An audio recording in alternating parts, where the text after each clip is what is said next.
దివ్యవాణి TV ప్రేక్షకులందరికీ శుభోదయం. యేసుక్రీస్తు పరిశుద్ధ నామంలో ప్రియులారా, మీ అందరికీ స్వాగతం, సుస్వాగతం.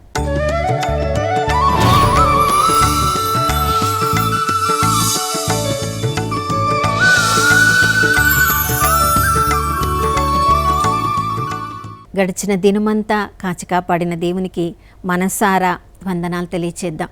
ప్రియులారా, ప్రతిరోజు మనం ఊహించిన దానికంటే, కోరుకున్న దానికంటే ఎక్కువగా మన ఆశ్రయనీయమైన దేవుడు, మనకి కొండగా, కోటగా, దుర్గముగా ఉన్న దేవుడు ఈ ఉదయకాలంలో మనందరినీ సజీవుల లెక్కలో ఉంచారంటే ఆ దేవుని కృపలో ఈరోజు అంతా మనము విజయవంతమైన జీవితాలను జీవించాలని మన తరపున దేవుడికి గొప్ప గొప్ప ప్రణాళికలు ఉన్నాయి. ప్రియులారా, మరి మనమందరము కూడా ఆ దేవుని మీద దృష్టిని పెట్టినప్పుడు ఆయన పరిశుద్ధ రక్తం అనే కొండలో, కోటలో ఈ రోజంతా జీవించడానికి మనం నిర్ణయించుకున్నట్లయితే మన ఊహల కంటే ఉన్నత స్థితిలో మన జీవితాన్ని నడిపించడానికి దేవుడు సిద్ధంగా ఉన్నారు. ఆ విజయవంతమైన జీవితాన్ని ఈ రోజంతా జీవించుదాం. ప్రియులారా, చూడండి, పిల్లలు పుట్టినప్పుడు వాళ్ళ గురించి తల్లిదండ్రులు కలలు కంటూ ఉంటారు. ఈ ఉద్యోగం చేయించాలి, ఎంత ఉన్నత స్థితిలో ఉంచాలి, ఎంత గొప్ప ధనము ధాన్యము వాళ్ళ కోసం సిద్ధం చేయాలి అని తండ్రులు కలలు కంటూ వాళ్ళ కోసం ఎంతో కష్టపడతారు. పిల్లలు కూడా తమ తల్లిదండ్రుల కష్టాన్ని చూసిన వాళ్ళు కష్టపడి బాగా చదువుకొని మంచి ఉద్యోగాన్ని సంపాదించి లోకంలో పేరు ప్రతిష్టలు పొందిన తర్వాత ప్రియులారా, కొంతమంది బాగానే తమ తల్లిదండ్రులను సేద తీరుస్తూ ఉంటారు.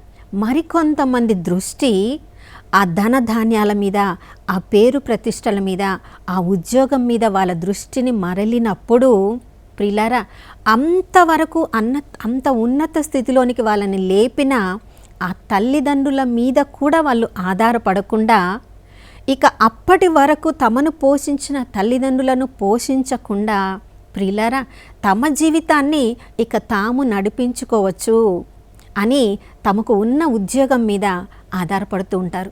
తమకు ఉన్న పేరు ప్రతిష్టల మీద ఆధారపడుతూ ఉంటారు. తమకు ఉన్న తెలివి మీద, జ్ఞానం మీద ఆధారపడుతూ ఉంటారు.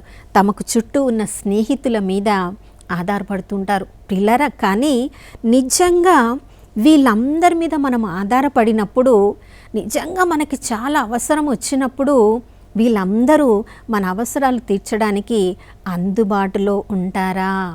అవును ప్రియులారా, ఈ ఉదయకాలంలో మన జీవితాల్ని ఒక్కసారి మనం పరిశీలించుకోవాలి.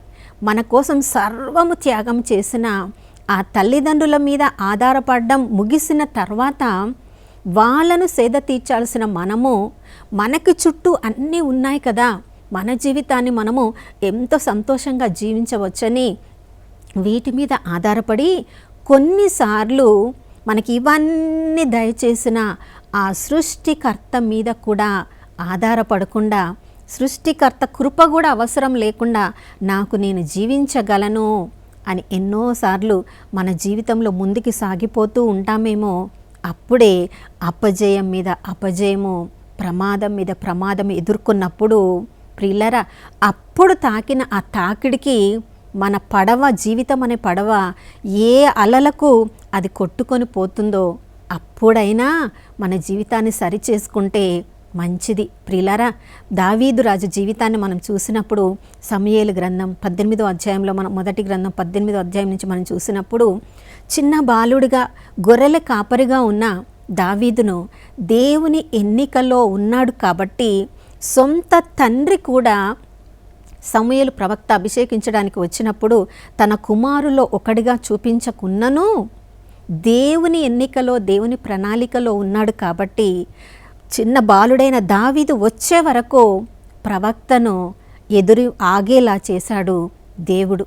వాళ్ళందరినీ యుద్ధంలో తర్ఫీదు పొందిన అన్నలను కూడా ప్రక్కన పెట్టి దావీదును అభిషేకించేలా చేశాడు దేవుడు. ప్రియులారా, అభిషేకించిన వెంటనే అతడు రాజుగా అయిపోలేదు.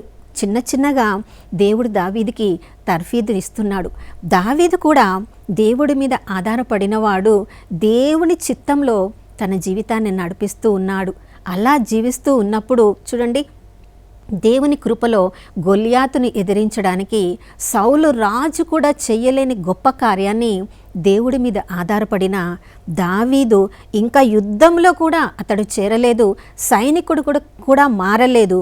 కానీ దేవుడి మీద ఆధారపడ్డాడు కాబట్టి అంత గొప్ప గెలుపును అతడు ఇజ్రాయేలు ప్రజలకు ఒక్కడే దేవుడి మీద ఆధారపడి చేయగలిగాడు. ప్రియులారా, దాని తర్వాత చూడండి, దేవుడు అంచెలంచెలుగా అతన్ని పెంపొందింప చేస్తున్నప్పుడు సౌలు రాజుకి తెలిసిపోయింది, ఇతనికి తేడా ఏంటంటే నాకు రాజ్యం ఉంది, నేను రాజుగా ఉన్నాను, అతడికి రాజుగా అభిషేకింపబడలేదు, అదొక్కటే మా ఇద్దరికి ఉన్న తేడా అని చెప్పి సౌలు రాజుకి అతని మీదకి అసూయ పుట్టింది. ప్రియులారా, ఒక మనిషికి అసూయ పుట్టినప్పుడు ఎంత ఇదిగా దావీదు ఏమేమి కోల్పోయాడో చూడండి. సౌలు రాజు ఇప్పుడు అతన్ని చంపడానికి చూస్తున్నాడు కాబట్టి ఆ రాజ్యంలో అప్పటి వరకు అన్ని యుద్ధాల్లో విజయం పొందిన దావీదు ఆ రాజు నుంచి ఇప్పుడు పారిపోతున్నాడు తన ప్రాణాన్ని కాపాడుకోవడానికి. సౌలు రాజు యొక్క కుమార్తె మికాలును వివాహం చేసుకున్నవాడు సౌలు రాజుకు భయపడి తన యొక్క భార్యను వదిలివేసి పారిపోవాల్సిన పరిస్థితి వచ్చింది. సౌలు రాజు యొక్క కుమారుడు యోనాతాను తన ప్రాణ స్నేహితుడిగా ఉన్నవాడు, కానీ సౌలు రాజుకు భయపడి ప్రాణ స్నేహితుడిని కోల్పోవాల్సి వచ్చింది. అంతేకాదు ప్రియులారా, ఫిలిస్తీయ రాజైన ఆకాషు రాజు దగ్గర ఆ రాజు చుట్టుప్రక్కల ఉన్నవాళ్ళు, ఇతడు దావీదు కదా, సౌలు తరపున యుద్ధాలు చేసేవాడు కదా, మన మీద కూడా ఇతడు యుద్ధాలు చేస్తాడు కదా అని వాళ్ళు గుర్తుపట్టినప్పుడు, వాళ్ళు గుర్తుపట్టకుండా ఉండాలని ఒక పిచ్చివాడులాగా లాలాజలమంతా కార్చుకుంటూ, ప్రియులారా, ఏ పరిస్థితికి ఒక మనిషి యొక్క అసూయ అతన్ని దిగదార్చిందో చూడండి. కానీ ఇవన్నీ కోల్పోయిన తర్వాత కూడా ప్రతి కీర్తనలో అతడు రాశాడు, నా మంచి కాపరి యేసయ్య నాకు తోడుగా ఉన్నాడు కాబట్టి ఆయన, నేను అపాయకరమైన గుండము గుండా నేను నడిచినా నేను జడియను బెడవను, ఆయన కాపుదల నాకు తోడుగా ఉంటుంది అని దేవుడి మీద మాత్రమే ఆధారపడ్డాడు. కాబట్టి ప్రియులారా, తనని చంపాలని చూసిన సౌలు మరణించినప్పుడు కూడా ఆ యొక్క వార్తను అతడు జీర్ణించుకోలేకపోయాడు. ప్రియులారా, చూడండి, సౌలు తన ఖడ్గం మీద అతనే పడి మరణించవలసిన పరిస్థితి వచ్చినప్పుడు దేవుడు తిరిగి దావీదును రాజుగా అభిషేకించాడు. ప్రియులారా, చూడండి, తనకు ఉన్న ఆ యుద్ధాల మీద అతడు నమ్ముకోలేదు, తనకున్న స్నేహితుడి మీద నమ్ముకోలేదు, తన భార్య ఉంది కదా రాజు యొక్క కుమార్తెను, వీళ్ళు ఎవ్వరూ ఇంత పెద్ద పెద్ద పొజిషన్స్ ఉన్నా అతనికి ఏ సహాయం చేయలేకపోయాయి. కానీ మొదటి నుంచి ఆ స్థితికి తనను లేపిన దేవుడి మీద ఆధారపడ్డాడు కాబట్టి ప్రియులారా, ఒక తల వెంట్రుక కూడా దావీదిది క్రింద పడలేదు. నా ప్రియ సహోదర సహోదరి, ఈ ఉదయకాలంలో నీవు దేని మీద ఆధారపడి జీవిస్తున్నావు? అది నిన్ను చివరి వరకు నిన్ను సరైన దారిలోనికి నడిపించుకోగలదా లేదా మనం గమనించాలి. ప్రియులారా, ఒక జరిగిన సంఘటన ఇలా నేను చదివాను. లాస్ ఏంజల్స్లో జరిగిన ఒలింపిక్ క్రీడల్లో 1984 సంవత్సరంలో జెఫ్ బ్లాంటిన్స్ అనే వ్యక్తి, అతడు ఆ క్రీడల్లో పాల్గొన్నప్పుడు అతని కంటే చాలా పేరు పొందిన జాన్సన్ అనే వ్యక్తిని ఆ సంవత్సరము అతడు ఓడించాడంట. ఆ జాన్సన్ అనే వ్యక్తిని ఓడించడము చాలా పేరు ప్రతిష్టలు కలిగించే గొప్ప వార్త. ఆ ప్రైమ్ టీవీ అదంతా రిలే చేస్తున్నప్పుడు మామూలుగా అంత గొప్ప వ్యక్తిని ఎవరైనా ఓడించినప్పుడు ఆ సంతోషం పట్టలేక గాల్లో ముద్దులు ఇస్తూ ఉంటారు. ఇంకా నేనే గొప్పవాడినని, అతన్ని ఓడించాను నేనని చేతులు పైకెత్తి అందరి ముందు గర్వంగా ఆ యొక్క ఒలింపిక్ ఆ మైదానం అంతా కూడా నన్ను చూడండి, నేను ఓడించాను అతన్నని తనను తాను చూపించుకుంటూ ఉంటారు. ఇంకా గాల్లో తన యొక్క ఫ్లాగ్ని రెపరెపలాడిస్తూ మైదానం అంతా పరిగెడతారు. ప్రియులారా, అతడు ఇవన్నీ ఏమీ చేయకుండా మోకరించి చేతులు రెండు జోడించి కన్నీరు కారుస్తూ పరలోకం వైపు చూడడము, ఆయన కన్నీరు భూమి మీద పడ్డము ఆ ప్రైమ్ టీవీ వాళ్ళు బాగా ఫోకస్ చేశారంట. ఎందుకో తెలుసా? 18 నెలల క్రితమే అతడు క్యాన్సర్తో బాధపడుతూ శస్త్రచికిత్స కూడా చేసుకోవాల్సిన పరిస్థితి. ఏ వ్యక్తి అయినా క్యాన్సర్తో బాధపడుతున్నాడంటే ఇక తన జీవితంలో ముందుకు కొనసాగలడా, ఏదైనా సాధించగలడని ఎవరైనా అనుకుంటారా ప్రియులారా? క్యాన్సర్ వచ్చింది అనే ఆ మనోస్థితి వాళ్ళని ఎంతనో దిగజార్చేలా చేస్తుంది. ఇక జీవితంలో ఏదైనా సాధించగలమని ఎప్పుడు అనుకోరు వాళ్ళు. కానీ ఆ బ్లాంటిన్స్ వారు మాత్రము ఇదంతా నేను సాధించగలిగానంటే నేను ఆధారపడిన ఆ దేవుడు నాకు తోడుగా ఉన్నాడు కాబట్టి ఎంత పెద్ద పేరు ప్రతిష్ట దేవుడు నాకు ఇచ్చాడని అందరి ముందు మోకరించి కన్నీరు కారుస్తూ దేవుడికి వందనాలు తెలియచేశారంట. మనందరికీ కూడా అతడు ఒక రోల్ మోడల్లాగా ఉన్నాడు. ఈ లోకంలో ఉన్న ఉద్యోగాలు, పేరు ప్రతిష్టలు, బంధువులు, మిత్రులు, కొన్నిసార్లు తల్లిదండ్రులు కూడా మనకి ఏమి చేయలేని పరిస్థితిలో ఉంటారు ప్రియులారా. కానీ మనల్ని సృజించిన సృష్టికర్త మీద ఆధారపడిన వాళ్ళను మాత్రము దేవుడు ఒక కంట కనిపెడుతూనే ఉంటాడు. చూడండి, పౌలు భక్తుడు కూడా ఎంతో విద్యావంతుడు, ధర్మశాస్త్రంలో పండితుడు, గమాలియేలు దగ్గర విద్యాభ్యాసం పొందినవాడు.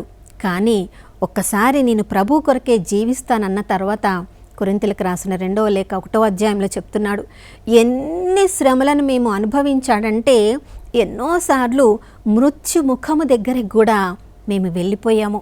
ఇక మా పరిస్థితి అయిపోయిందేమో అన్న పరిస్థితిలోని కూడా మేము వచ్చాము. తిరిగి మేము బ్రతికి బయట బట్టగట్టలేము అన్న పరిస్థితి కూడా వాళ్ళు ఎదురైంది.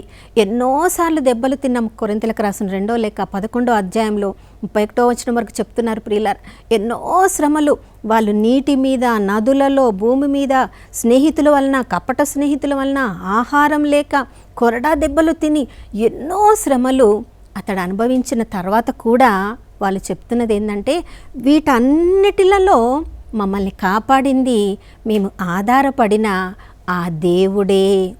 ఇప్పుడే కాదు, ఇక ముందు కూడా ఆ దేవుడు మమ్మల్ని కాపాడుతాడని మేము నమ్ముచున్నాము అని ధైర్యంగా చెప్పగలుగుతున్నాడు. ప్రియులారా, ఈ ఉదయకాలంలో అలాంటి దేవుని మీద మనం కూడా ఆధారపడుతున్నామా? ఇప్పటి వరకు కాపాడిన దేవుడు ఇక ముందు కూడా తప్పకుండా మమ్మల్ని కాపాడుతాడు అని పౌలు భక్తుడు నమ్మినట్లుగా, ఆయన ఆధారపడిన దేవుడు కాపాడినట్లు మనము కూడా ఈ ఉదయకాలంలో మనము దేని మీద ఆధారపడుతున్నామో, ఎవరెవరి మీద ఆధారపడుతున్నామో, సరియైన సమయానికి వాళ్ళు మనల్ని ఆదుకోకపోవడం వల్ల ఎన్నిసార్లు నిర్లక్ష్యపరచబడ్డామని కన్నీరు కారుస్తున్నామో, మనకి ఎవ్వరూ తోడు లేరు అనుకుంటున్నామేమో. ప్రియులారా, 27వ కీర్తన 10వ వచనంలో, నీ తల్లి తండ్రి నిన్ను మరచిన నిన్ను మరవని దేవుడు ఉన్నాడు. సిలువలో 2 చేతులను చాచి ఇంతగా నిన్ను ప్రేమిస్తున్నానని తన హృదయాన్ని పొడిచి తెరవబడిన ఆ హృదయంలో నుండి కార్చిన ఆ రక్తాన్ని మనందరి కొరకు, మన పాపములన్నిటిని ఇప్పటి వరకు దేని మీద ఈ లోక వాటి మీద ఆధారపడి విఫలమయ్యాయేమో మన జీవితాలు, ఈ ఉదయకాలంలో ఆ పరిశుద్ధ రక్తంతో మనల్ని మనం శుద్ధి చేసుకొని, ప్రభువా ఇక నుంచి జీవించిన మరణించిన నీ కొరకే, నీ మీదే ఆధారపడి జీవిస్తాను ప్రభువా అని ఆ ప్రభుకి మాటిద్దాం. నాతో కలిసి ప్రార్థించండి. పరిశుద్ధమైన దైవానికి స్తోత్రములు తండ్రి. ప్రభా, ప్రతిరోజు నాయన ఎన్నెన్నో సమస్యలను మేము ఎదుర్కొంటూ ఉంటాం.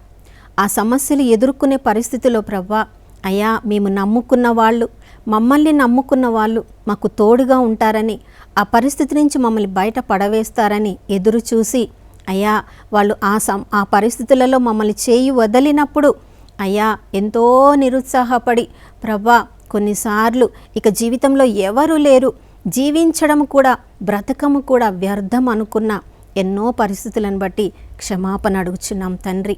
అయ్యా సృష్టికర్తమైన నీ మీద ఆధారపడినప్పుడు ప్రభా, మా తల్లిదండ్రులు మా తోబుట్టువులు కూడా మమ్మల్ని మరచిన నువ్వు మమ్మల్ని మరవని దేవుడో ప్రభా, నీకు స్తోత్రం.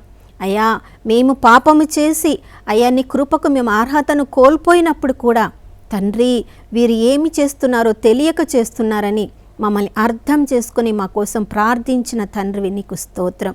అయ్యా ఈ సమయంలో అయ్యా ఇప్పటి వరకు ఎవరెవరి మీద దేని మీద మా తెలివితేటల మీద ఆధారపడి జీవిస్తూ ఉన్నామేమో, అయ్యా మాకు ఇచ్చిన సామర్థ్యము కూడా మీరు ఇచ్చిన దానమే, దాని మీద మేము ఆధారపడకుండా ప్రభా, ఆ సామర్థ్యము ఇచ్చిన దానకర్తవైన నీ మీద ఆధారపడడానికి మా అందరికీ నూతన హృదయాన్ని దయచేయమని యేసయ్య పరిశుద్ధ నామంలో అడిగి వేడుకొనిచున్నాం తండ్రి.